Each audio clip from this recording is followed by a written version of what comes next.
in the rolling hills of Henrio County, Virginia, where the tobacco fields of 1784 stretched like a sea of green under the summer sun, the Caldwell family owned one of the most prosperous plantations in the state. To neighbors and visitors, they were the epitome of post-revolutionary aristocracy. Wealthy, refined, pious, but behind the proud walls of Mill Haven, a dark secret lay hidden. And when it broke through the surface in the winter of 1789, the noise was enough to shake the foundations of Virginia's elite. Court records from the period, sealed for more than 2 centuries, reveal a story of calculated deception, forged documents, and a young woman who discovered she had been nurtured from infancy for a purpose so dark it was hard to believe. 23 witnesses testified about events so horrific that 3 judges recused themselves, declaring themselves mentally unfit to continue. The authorities tried to bury the case. The church denied it. The surviving Caldwells fled the country, never to return. But like all mysteries, the truth found its way to the light. Before I plunge you into the story of Elizabeth Hartwell and the forbidden bond of the Caldwell family, I want to know, where are you listening to this story and what time is it on your watch? Right now, I always enjoy reading these stories from our community of paranormal history enthusiasts. The only surviving records of the scandal were left in the basement of the Richmond courthouse until 1892, when a clerk stumbled upon them while sorting through old files. He sent the report to the Virginia Historical Society, describing it as too horrifying to be published. They were then sealed for another 50 years. And so the story begins in the fall of 1776, when Virginia was still reeling from the turmoil of the Revolution and the promise of independence. Mill Haven, spread over nearly 3,000 acres of rich tobacco land, had been in the Caldwell family for 3 generations. The original land grant, signed by Governor Alexander Spotswood himself in 1722, had placed them among the colonial elite, a position they maintained through skillful marriages, shrewd business dealings, and a fierce determination to protect their wealth and status. The patriarch Jonathan Caldwell was a powerful figure, a former member of the Virginia legislature before the Revolution, a tobacco merchant with a network that stretched from Richmond to London, and a widower whose wife Catherine had died in childbirth just months before the Declaration of Independence was signed. At 42, Jonathan had the presence that made men listen, and women ducked their heads as he passed. Standing over 6 feet tall, with dark hair streaked with grey at the temples and eyes the color of winter steel, he exuded the air of a man born to rule. His late wife, Catherine Harrison Caldwell, was descended from one of Virginia's first families, a bloodline that traced back to the first settlers of Jamestown. Their marriage, though brief, was the talk of Richmond, the union of 2 huge tobacco fortunes that catapulted the Caldwell name to the pinnacle of colonial society. The War of Independence disrupted traditional trade routes and opened up unprecedented opportunities for those smart enough to navigate the shifting political waters. Jonathan Caldwell was one of the first in Virginia to realize that a new nation would require new money, new alliances, and new ways to maintain old power. Unlike many of the nobles who remained loyal to the crown out of tradition, Jonathan supported the revolution from the start, but not out of dreams of liberty or democracy. His motives were much colder. He understood that independence meant new laws, new courts, and new opportunities for those smart enough to exploit them. The gamble paid off handsomely, As other planters struggled to find markets for their tobacco, amid the chaos of war, Jonathan opened trade routes with French merchants through his connections in Philadelphia. When paper money lost its value, he insisted on payment in gold or land titles. And as other estates sank into debt, Mill Haven expanded, buying up land from bankrupt landowners at a fraction of its peacetime value. But prosperity brought its own clouds. With no male heir, Jonathan faced the prospect of Mill Haven being divided among distant relatives after his death, something his grandfather Jonathan Caldwell I had warned him about in letters that remained in the family chest. A divided estate is a destroyed estate. See that the Caldwell name and the Caldwell land remain one, no matter what sacrifices are made. That command weighed heavily on Jonathan's mind. He had considered remarrying some of Virginia's most prominent families, had even made discreet inquiries about unmarried daughters. But Jonathan could not bear the thought of sharing power with a woman as strong as Catherine had been. He was used to being in control, and the idea of having to negotiate with a wife who had her own family connections and interests was repugnant to him. What he needed was not a life partner, but a tool. Someone completely loyal to his vision, dependent on his protection, and bound to him by a bond that went beyond the marriage contract. And it was in this context, amid cold calculations and ancestral curses, that fate, or perhaps a subtle hand of arrangement, brought Elizabeth Hartwell into Jonathan's life. That November night, rain lashed the windows of the main Mill Haven building, heralding the storm that would change everything. In his walnut-paneled study, Jonathan sat hunched over his inventory in the flickering light of 3 silver candlesticks. Catherine's wedding gifts, graceful French objects now rendered muted ornaments. The room reflected his personality perfectly. Every book was lined up perfectly, every document was sorted precisely according to his system, and every tabletop was as shiny as a mirror. The result of the experienced hands of servants who knew that his standards never allowed for sloppiness. Speaking of which, I'm curious, have you ever walked into a room and just, by looking at the way everything was arranged, you understood something about the owner? And tonight, as you're listening to this story, is it sunny outside your window, or is it raining? Like it did in Mill Haven that night, the plantation ledgers spread out before Jonathan told a story of almost unprecedented success.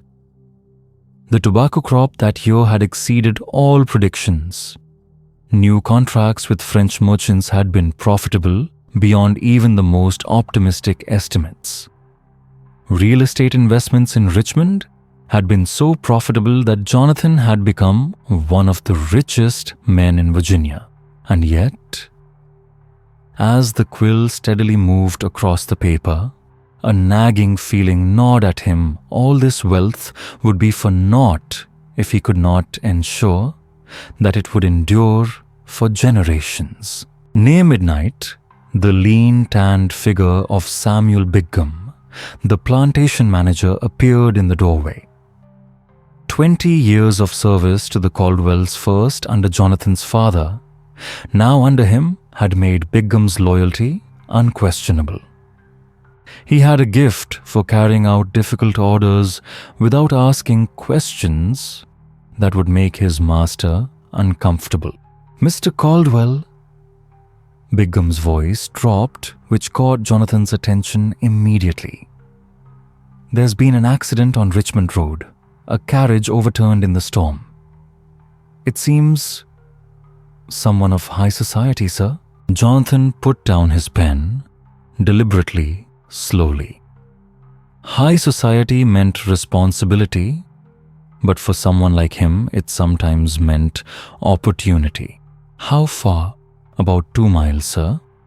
At Devil's Elbow, where the road curves around the creek. The coachman was killed instantly, and so was the gentleman and lady. They were thrown off the carriage when it overturned. The horses ran away, but we recovered the luggage. Jonathan looked Big Gum straight in the eye. No survivors. There was a child, sir. A girl about 10 or 11. Thrown into the bushes, probably saved. She kept asking about Uncle Thomas, but she was in shock. Couldn't remember much. The calculations began to run in Jonathan's mind. Orphans from wealthy families often brought special abilities to those who knew how to exploit them. Do you have identification papers? Big Gum paused. A pause. Jonathan knew well a sign that information should be reserved for private conversation. Yes, sir. Found in the gentleman's coat. His name was William Hartwell, accompanied by his wife, Margaret, and daughter. They were carrying a considerable sum of gold to buy land in Kentucky. Gold. The word alone made Jonathan's eyes flash. But it was Big Gum's tone that drew his attention. It implied something that required a more discreet conversation. Bring her here at once, Jonathan ordered. See that she is bathed, fed, and dressed in dry clothes. And Samuel? He paused, his gaze locked on the steward, a look that conveyed what needed no words to be said. We will discuss the other details of this accident later when she is safe. An hour later, when Jonathan entered the guest room, the room that had once belonged to his grandmother, he had etched the image he saw in his memory. The girl was sitting upright on the edge of the four-poster bed, wearing the nightgown that Martha the housekeeper had found for her. Despite the storm and the shock, her posture remained unusually elegant. Her hands were placed neatly in her lap. Her voice was soft and round as she thanked Martha for the warm milk. Next to the fireplace, the abandoned dress, now drying, was of the kind of fabric and stitching reserved for families of real status. But it was her face that Jonathan could not take his eyes off. Speaking of which, I want to pause for a moment to ask if you were Jonathan and came across a child like that in the middle of a stormy night, would you see in him a soul that needed protecting? Or an opportunity to change the future? The girl had a creepy familiarity. Not just her eyes, but the delicate line of her chin. All of it reminded Jonathan of Catherine, his dead wife. When her hair was washed and dried, the chestnut color was shining, just like Catherine had.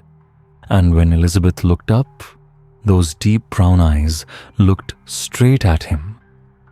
Jonathan felt a shock run down his spine. "What's your name, little girl?" His voice suddenly became gentle, different from usual as he pulled the only chair in the room closer, lowering himself to eye level with her. Elizabeth Hartwell. Her voice was as small as a breath, but still carried the standard tone of an elite education. "Your parents? Are they really dead?" Samuel said there was an accident. But I thought, maybe. The question hung in the air like the thin smoke from the dying fire in the fireplace. Jonathan looked closer. This was no ordinary orphan, no farm girl who could be easily forgotten. Elizabeth bore all the hallmarks of a good family, well bred enough that anyone who knew would come looking for her.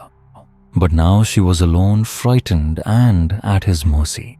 "I'm afraid so," my dear Jonathan said softly, placing his hand on her small one, his gesture a fatherly one.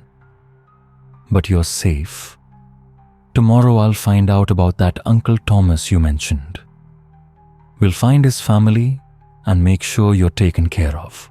His words were sympathetic, but in Jonathan's mind, other considerations were already taking shape. A child of the upper class with no close relatives and connections that were difficult to verify, such an opportunity was rare. "Thank you," Elizabeth replied, still polite, despite her weariness and grief. "It was very kind of you to let me stay. I don't know what would have happened if your men hadn't found me." Jonathan smiled a warm smile that hid thoughts that were not entirely paternal. "It's a small matter, my dear. It's my Christian duty. I have a feeling you and I will get to know each other much better."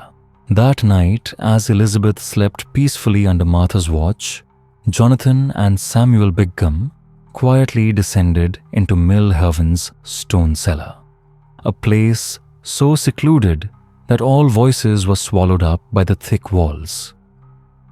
What they discussed there would set in motion an irreversible chain of events. The first letter Jonathan had written to inquire after Uncle Thomas had never been sent.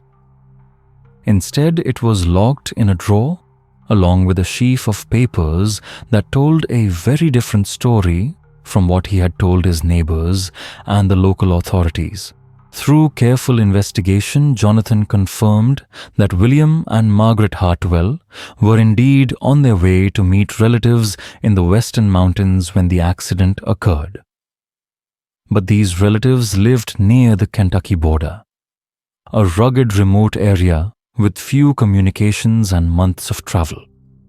More importantly, the Hartwells were newcomers to Virginia, having moved from Maryland to Norfolk about 5 years earlier to establish a small but thriving trading post. That is, they had virtually no social network in the area. Their disappearance was easily attributed to the dangers of the pioneer journey, not to anything suspicious. In just 1 month, Jonathan had concocted an elaborate hoax that demonstrated both intelligence and cold-blooded indifference. He presented the county clerk with forged papers claiming to be Elizabeth's appointed guardian, with evidence that Uncle Thomas had died of fever in the Kentucky wilderness, just weeks before the accident.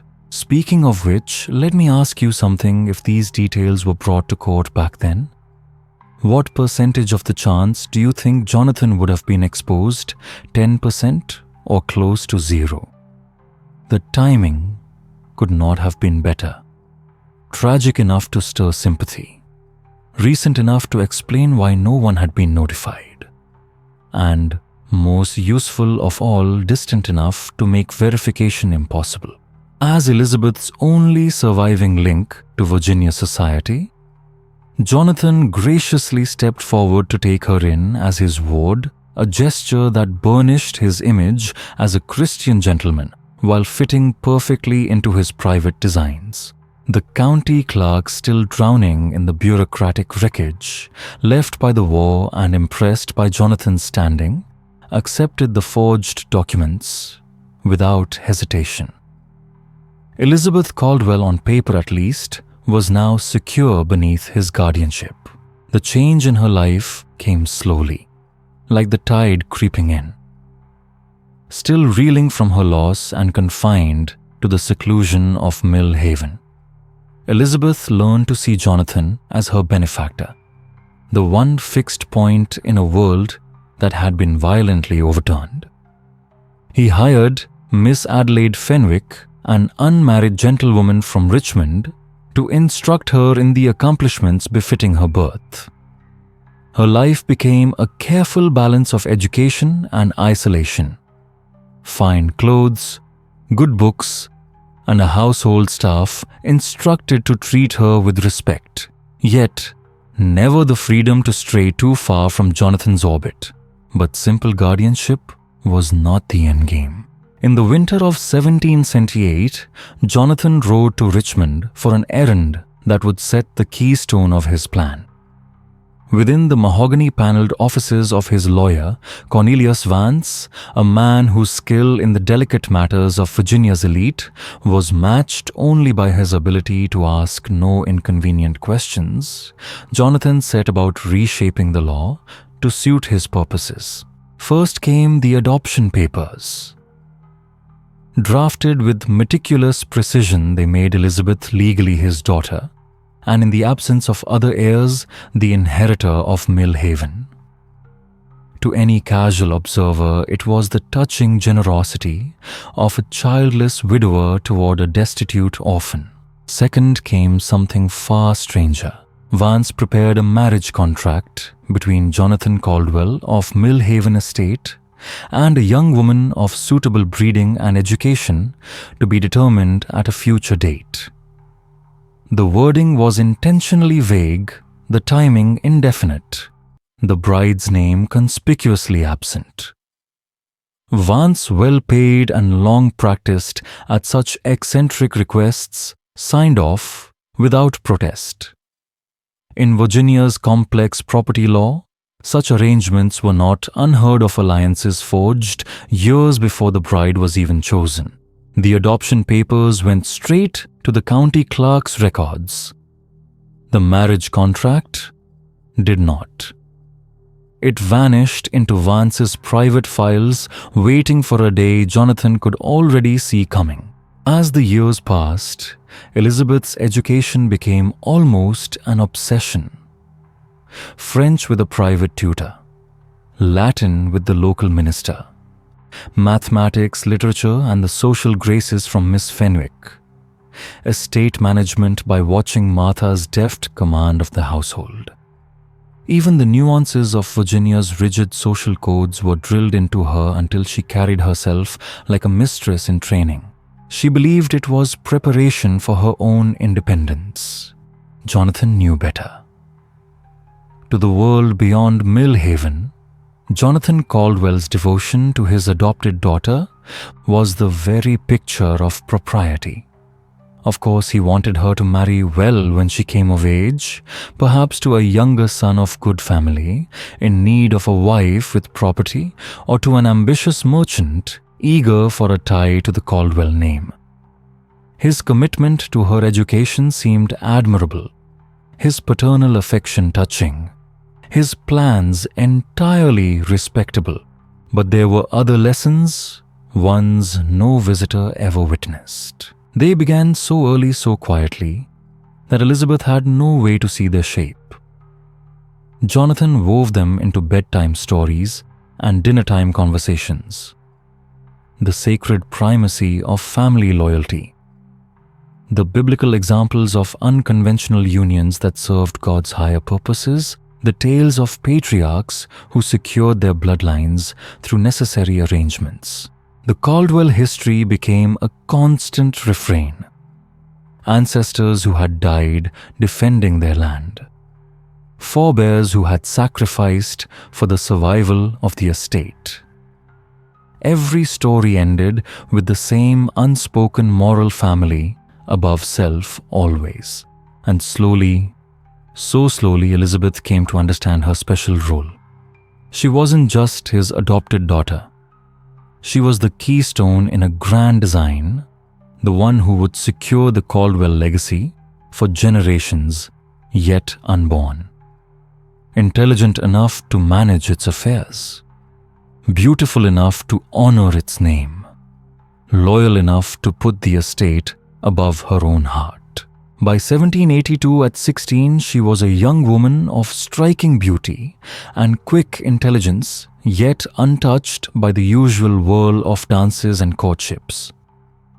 Jonathan had kept her apart from young men her age, convincing her that her future lay in service to the family's survival, and that he was the axis around which her life revolved. Then, in the spring of 1784, the final act began. Jonathan summoned her to his study with news of a distant cousin who wished to arrange a marriage that would unite two branches of the Caldwell family, preserving the estate forever. This, he said, was the culmination of years of careful planning, a union that would secure her future and fulfill the obligations she owed. On a warm April morning, he presented her with a miniature portrait, a man rendered in exquisite detail, set in an ornate gold frame. Strong jaw, piercing dark eyes, the same air of quiet authority she knew so well, her brow furrowed. "But he looks like you." Jonathan smiled faintly. "His name is Jonathan Caldwell," he explained evenly, watching her closely. "A cousin from the western counties. A man of good character, and means he runs a thriving tobacco operation in the mountains. This marriage would unite our holdings and keep Millhaven whole." Elizabeth studied the painting again. The clothes were fine, though the style was from a decade past. The likeness was uncanny, so much so that the thought they could be brothers seemed almost inadequate. "But his name is the same as yours, Papa," she murmured, using the title she'd spoken since childhood. "I thought our family names had more variety." Jonathan's answer was disarmingly simple, brilliant in its plausibility, and if she had been able to see it clearly, horrifying in its intent. Jonathan's explanation flowed as smoothly as spring water. The cousin had simply been named for the same honored ancestor, a common tradition in colonial Virginia, where family names were recycled like heirlooms to preserve lineage and pride. This other Jonathan Caldwell, he said, had land in the Shenandoah Valley, a thriving tobacco concern, and a solid fortune. But he lacked the polished pedigree that came from generations of established wealth in Richmond society. This marriage, Jonathan told her, would serve them both. The cousin would gain entree into Virginia's aristocracy, and Elizabeth would secure not only her future, but the entire Caldwell estate, kept whole untouchable in the hands of those who truly valued it. Elizabeth's voice was quiet, almost fragile. "But I would be leaving you." The words pleased him. That flicker of genuine distress was proof that the years of careful work of cultivating her emotional dependence had taken root. Separation for her was not just unwelcome, it was almost unimaginable. "Not leaving, my dear," he said, his voice softened with paternal warmth, hiding the darker satisfaction beneath. "You'll be expanding the family. The arrangement ensures you will always be near those who love you. In fact, your new husband will spend much of his time here at Millhaven, managing both estates side by side." The preparations began at once. But this was no grand plantation wedding, the kind with weeks of dancing, feasting, and guests spilling from carriages onto manicured lawns. Instead, it was to be a quiet ceremony at Millhaven, witnessed only by a handful of carefully chosen attendees. Jonathan's reasoning was impeccable on the surface. Travel was still dangerous in the wake of the war, many prominent families were scattered, and the groom's kin supposedly favored a discreet gathering. Besides, for a bride with a tragic orphan's past, lavish celebrations might be in poor taste. Dignity and restraint would be more appropriate. Yet, as summer faded into autumn, unease began to grow in Elizabeth's mind. She was told wedding invitations had gone out to the groom's family, to distant Caldwell kin, but no replies ever arrived. When she asked to see them, Jonathan assured her that all correspondence was being managed by his lawyer in Richmond. When she asked to write to her intended a perfectly reasonable wish, Jonathan explained that the man was away on business in the Western Territories and that such restraint before marriage was a sign of respect and seriousness. But the most troubling moment came in September. Cornelius Vance himself arrived from Richmond, his carriage heavy with leather portfolios and polished mahogany cases. He laid out documents for Elizabeth to sign papers about inheritance, the marriage settlement, and intricate business arrangements linking the two Caldwell branches. When she tried to read them, both men smiled in patient condescension. The language, they insisted, was too complex for the untrained eye. These were mere formalities of Virginia law, negotiated entirely for her benefit. One paper in particular caught her eye, a property deed that seemed to transfer her inheritance as Jonathan's adopted daughter to someone else entirely. She questioned it.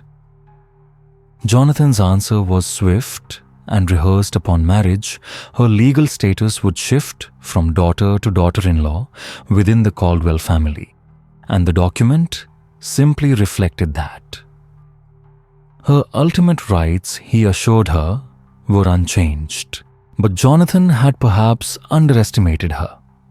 Despite his years of shaping her mind, the education he'd given her, French, Latin estate management, and yes, a touch of law, was enough for her to see that something in this arrangement was not only unusual, it was wrong. The legal papers had been a fog of ornate language, each clause more tangled than the last. The timing, so sudden, so insistent, felt less like careful planning and more like an ambush wrapped in politeness. Every answer she received from Jonathan or Mr. Vance seemed intended not to inform, but to deter. And so late at night, behind the locked door of her bedroom, Elizabeth began stitching together fragments of unease into something sharper. It was on a cold October night that the thread finally pulled free.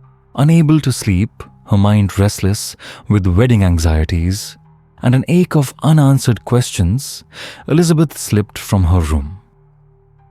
The house lay in deep shadow, breathing in the faint creaks of its old timbers and the whisper of wind curling around bare branches outside.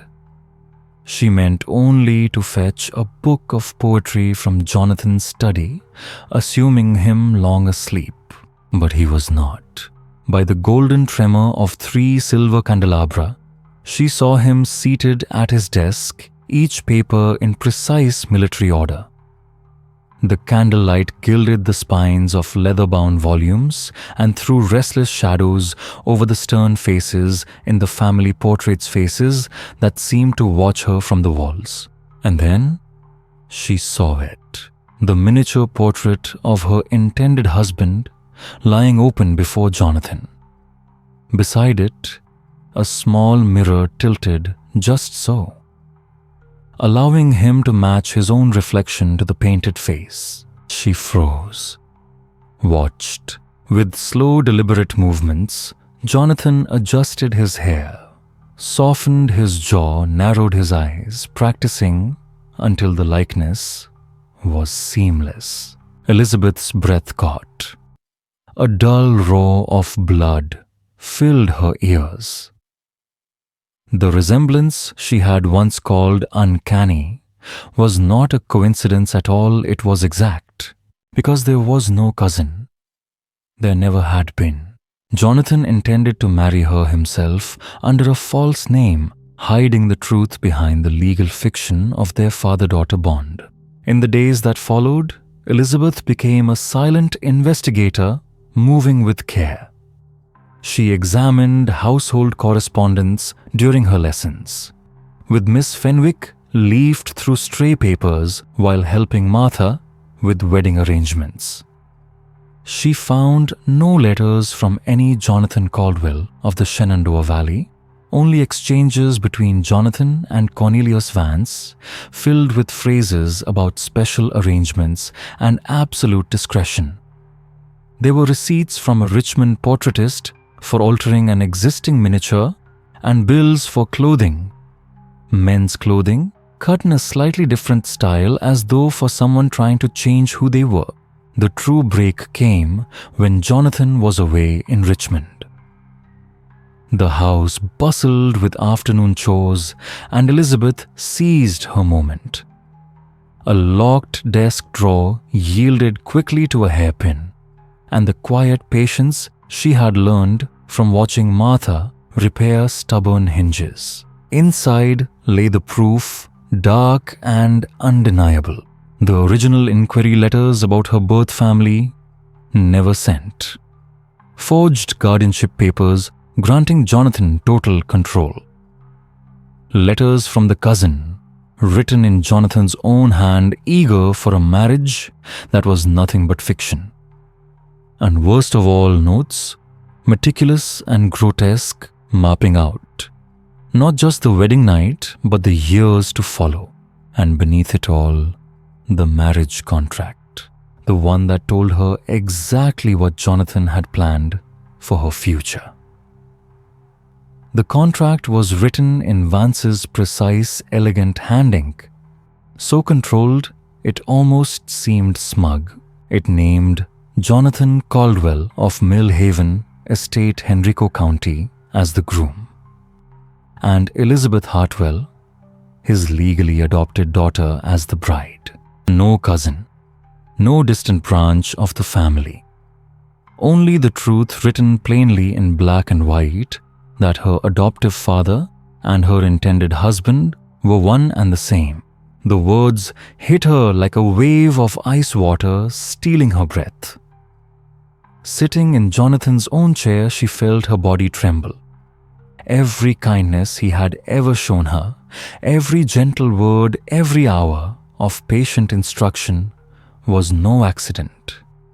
They were the bricks in a road carefully laid from her childhood straight to this moment. Jonathan had not raised her to be free. He had raised her to be his, not just heir to Millhaven, but wife, daughter, and bride. The bloodline kept pure, the estate kept whole, and all of it under his perfect, unshakable control. It was more than depravity, it was legal genius twisted to its darkest use. Adoption had given him authority. Marriage would seal his ownership. The law in its cold precision would grant their children legitimacy while carefully avoiding any whisper of the truth. And there among his notes was the long game. In public, they would appear as any conventional couple when traveling. The adoption would vanish into silence. The marriage record would name only bride and groom. Their children would never know who she truly was. That night, Elizabeth did not sleep. She lay rigid in her bed mind, racing through every desperate possibility, escape-proof someone to believe her. But Jonathan had clipped her world down to the walls of Millhaven long ago. No friends her own age, no allies in town, no property in her name. Even the evidence of his scheme was written to look like her consent. The wedding was set for November 15th. 3 weeks. And his trap was nearly perfect. Her chance came on November 3rd in the form of an unexpected visitor. A traveling minister. Reverend Thomas Hartley arrived at the Millhaven gates seeking shelter for the night. His name alone struck her like a bell. Hartley. Could it be a thread to her real family? He was a man of 50 or so, his hair touched with silver, his skin weathered from years of riding rough roads between lonely parishes. His suit was modest but well kept, and his voice carried the practiced warmth of someone who had stood at countless pulpits, spoken over countless graves. At supper beneath the stern gazes of Caldwell ancestors, staring down from their portraits, he spoke of his travels through Virginia and the Carolinas, of scattered settlements, hard winters, and the stubborn faith of those on the frontier. When Jonathan stepped away to give orders for the guests' accommodations, Elizabeth leaned forward. Her voice, though calm, was threaded with urgency. "Reverend Hartley, might you know of a family named Hartwell? I believe they may have been distant relations of mine." The minister's eyes lit with recognition. His answer was gentle, but it made her pulse thunder in her ears. "Indeed, I did, child. William and Margaret Hartwell. A tragic loss. That carriage accident some years past. They were good people." Reverend Hartley said, his voice soft with memory. "Faithful Christians, attended my services whenever they came to Norfolk on business. Spoke often of their daughter Elizabeth, a bright little thing. They were taking her to live with Margaret's brother out in the Kentucky territories once their dealings in the West were done." Elizabeth's heart seemed to stop. Margaret's brother, not an uncle called Thomas Caldwell, as Jonathan had claimed. Brother Thomas? Yes, the minister continued. Thomas Whitfield was his name. Margaret kept her maiden name Hartwell after marriage. Not uncommon for a woman with property of her own. Last I heard, he was still running a trading post near Harrodsburg, still hoping for word of his sister's family. Quite worried, since they never arrived. Then his eyes narrowed slightly. "Why do you ask, child?" Elizabeth opened her mouth, but Jonathan was already returning to the dining room, the sound of his boots on the floorboards snapping the moment shut. Conversation turned to safer topics, but the damage was done. She had family, real family, and Jonathan had lied. That night, she made her choice. She would confront him not to beg, but to gather enough evidence to force the truth into Reverend Hartley's hands. If the minister carried her story to the authorities in Richmond, there might be a chance, a slim chance. The house was silent when she moved her bare feet, whispering against the wooden floors. Jonathan's study glowed faintly with candlelight. Just as she'd expected, he was there leaning over the desk, quill in hand, the forged documents for their wedding spread before him like a general's battle plans. When he looked up and saw her white nightgown robe drawn tight, his surprise was brief. His face settled into something colder, more dangerous. "Elizabeth," he said evenly, setting the quill down with surgical precision. "You should be sleeping. Tomorrow we have many preparations for our wedding." That single word, our maid, her blood run cold. "There is no cousin," she said. Her voice was steady. "There never was." "You intend to marry me yourself?" For the first time, the mask slipped. The warm paternal facade crumbled, revealing the predator beneath, calculating, certain of victory. "You are more perceptive than I thought," he said, standing. Candlelight carved his height into the wall, a shadow towering over her. "Yes, there is no cousin. In 12 days, you will be my wife, my daughter, my heir, and the mother of the children who will carry on the Caldwell name. That serves everyone's interests but mine." Elizabeth replied, the boldness in her tone surprising even her.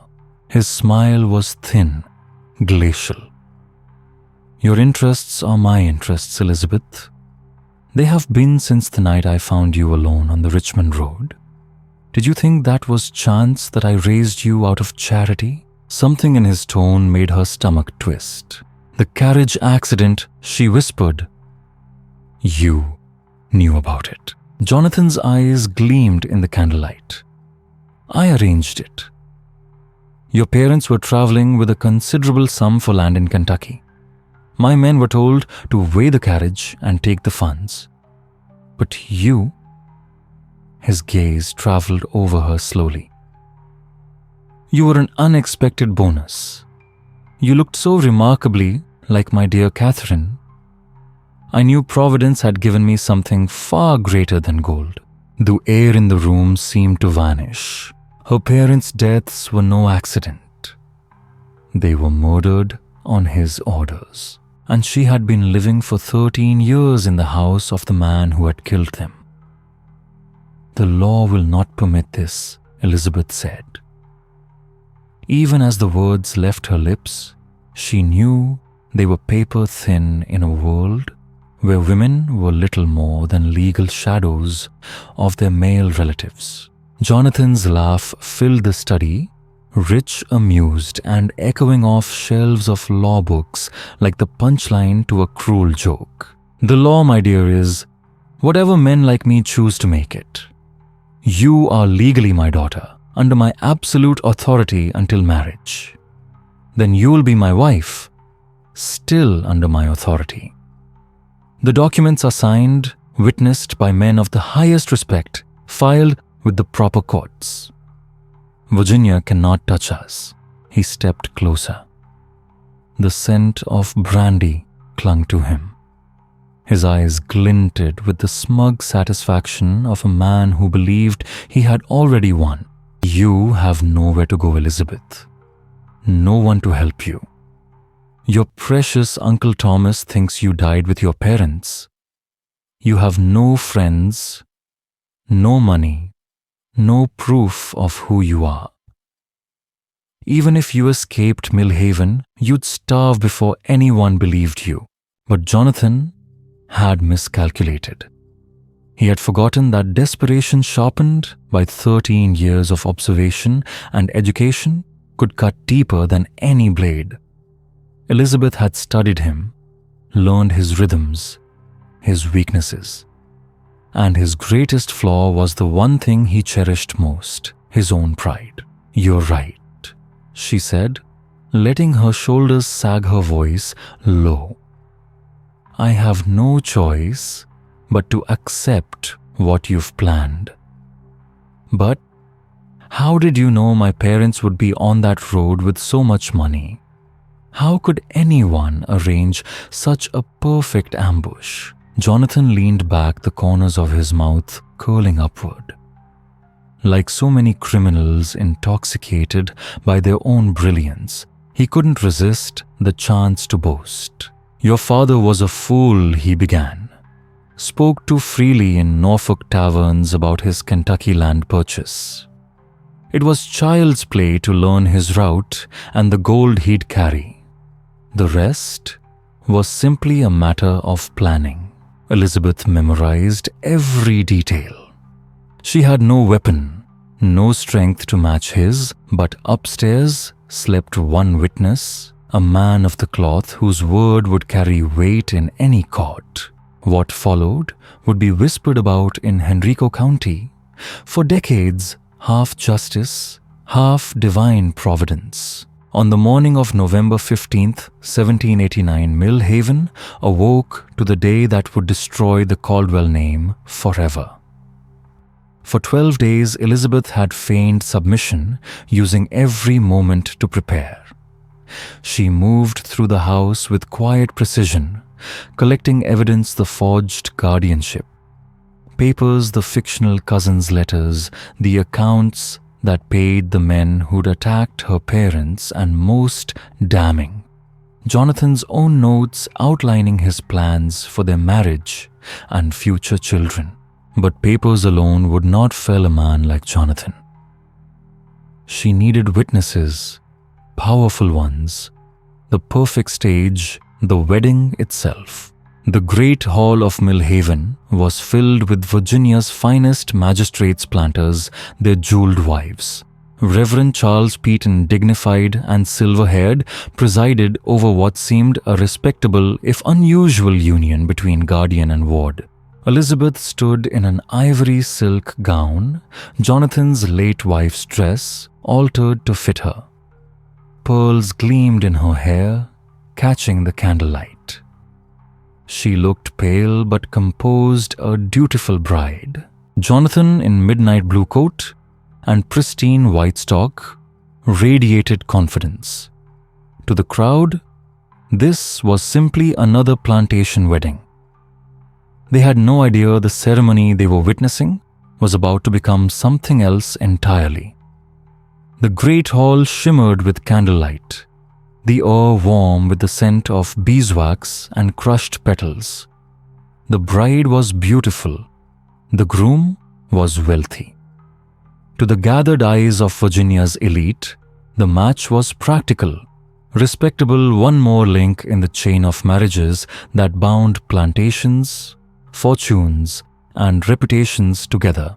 Reverend Peaton's voice rang out with the familiar cadence. If any man can show just cause why they may not lawfully be joined together, let him now speak, or else hereafter forever hold his peace. And then Elizabeth spoke. Her voice was calm, clear, and carried to every corner of the room. I must confess a deception before God and these witnesses. I am not Elizabeth Caldwell, adopted daughter of Jonathan Caldwell. I am Elizabeth Hartwell, and this man murdered my parents to steal their gold, then kidnapped me for the purpose you see here today. It was as though the very air recoiled. Conversations died. Heads snapped toward the bride.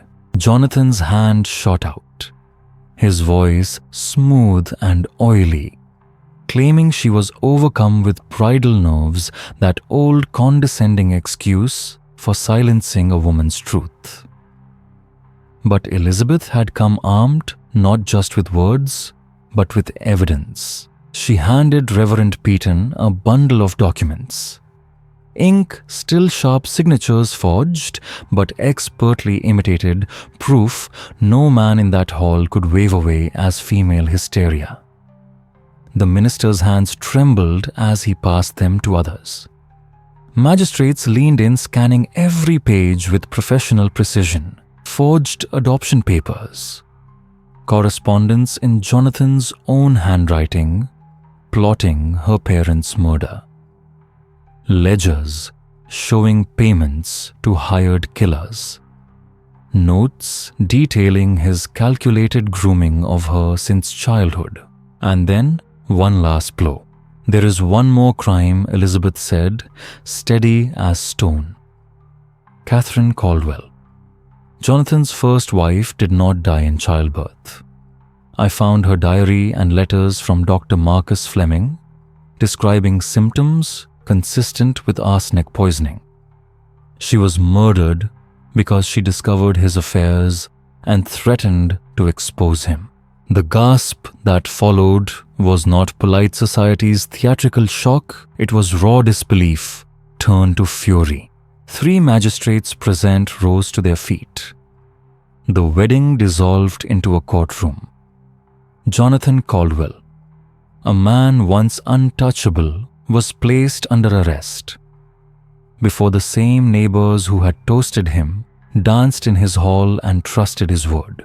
The trial that followed became the most sensational in Virginia's early history, filling newspapers as far away as Boston and Philadelphia. Jonathan's defense was the usual claims of conspiracy, accusations of madness, desperate attempts to paint forged documents as fakes. But the truth was now in the hands of witnesses' evidence and Elizabeth's own steady, intelligent testimony. The verdict: murder in the first degree for William and Margaret Hartwell, kidnapping and false imprisonment of Elizabeth, fraud for the forged legal papers, murder in the first degree for Catherine Caldwell. The sentence: death by hanging. Carried out on March 15, 1790 in Richmond, before a crowd that included many of the same society figures who had once competed for invitations to his estate. Elizabeth inherited everything he had once stolen. But rather than sink into comfort, she sought out her only remaining family. The journey to Kentucky took 3 months and the escort of federal marshals. She found her Uncle Thomas at his trading post, still hoping for word of the niece he thought dead. Their reunion was both joy and grief. Joy at her survival, grief for the years lost. Elizabeth never married. She had offers drawn by her beauty, her intelligence, her fortune, but she had seen too much to trust the romantic illusions others clung to. She had looked into the face of evil and lived the idea of placing herself under any man's legal authority was too frightening, too much like the trap she had barely escaped. Instead, Elizabeth devoted her life and fortune to building schools for orphans across Kentucky and Virginia, places where vulnerable children could learn, grow, and be protected without fear of exploitation. Her institutions became models for child welfare in the young nation, emphasizing not only education, but legal safeguards, vetting of guardians, and systems to prevent abuse. When Elizabeth died in 1847 at the age of 81, she was surrounded by many of the hundreds whose lives she had saved. Governors, senators, and prominent citizens came to her funeral to honor a woman who had turned personal tragedy into a lifetime of service. Mill Haven estate was sold to pay debts and restitution, but the great house stood empty for years before its final demolition. Farmers whispered that nothing would grow where it had once stood, that animals shied away from its fields as though the land itself remembered. Today, the foundation stones lie hidden beneath the trees of a state forest, known to few who walk there. The Caldwell name vanished from Virginia society. Relatives fled or changed their surnames, unwilling to live beneath the shadow of Jonathan's crimes. Samuel Bigham, the overseer who helped in the murders, swung from the gallows 6 months later. Cornelius Vance, the lawyer who forged the false papers, was disbarred, fled, and eventually imprisoned for fraud and conspiracy. The case became a cautionary tale in both law schools and seminaries. Proof that corruption thrives when society fails to protect its most vulnerable, and that courage, no matter how isolated, can shatter the power of the seemingly untouchable. And so ends the tale of Elizabeth Hartwell. One woman's resolve not only saved her life, but dismantled a predator's legacy and helped protect countless children yet unborn. What do you think were such elaborate deceits possible in the legal chaos of post-revolutionary America? How did Elizabeth find the strength to speak, knowing she might not be believed? Leave your comment below. If you found this story compelling, subscribe to Liturgy of Fear. Hit the notification bell so you never miss our weekly dives into America's darkest hidden histories. And remember, sometimes the most terrifying monsters wear the most civilized masks. And sometimes the greatest heroes are simply those who refuse to be silent.